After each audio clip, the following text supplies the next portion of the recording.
Jaksa tangkap tersangka korupsi proyek Pasar Langgur di Bandara Patimura, Ambon. Ternyata mau ke Bali. Tim penyidik Kejaksaan Tinggi Maluku menangkap satu tersangka proyek pembangunan Pasar Langgur di Bandara Patimura, Ambon, Rabu 28 Februari 2024. Satu tersangka itu yakni Tony Benlas alias TB, Direktur PT Fajar Baru Gemilang, selaku kontraktor dalam proyek tahun 2015 hingga 2018 itu. PLT Kasipenkum dan Humas Kejati Maluku, Aisyit Latu Konsina mengatakan terdakwa hendak ke Denpasar, namun transit terlebih dahulu di kota Ambon. Lanjutnya tersangka langsung ditangkap lantaran dinilai tidak kooperatif terhadap panggilan jaksa. Tersangka dipanggil berulang kali, namun tak mengindahkan surat pemanggilan penyidik.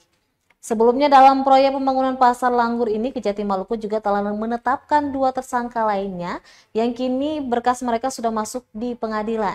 Mereka diantaranya Kepala Dinas Koperasi Kota Tual berinisial DFF dan Ricardo Stanlain alias RT selaku konsultan pengawas proyek bernilai miliaran rupiah itu.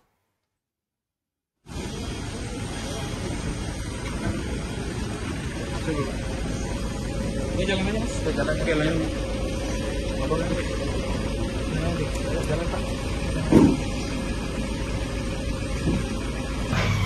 Terhadap tersangka TB,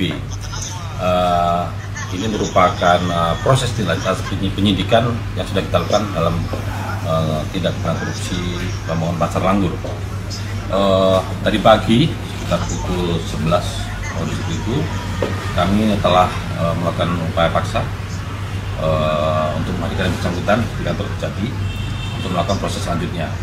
Dan setelah kita lakukan pemeriksaan dan kita tetapkan tersangka, dan hari ini juga kita sudah upaya paksa untuk ditahan di rutan 2A Ambon.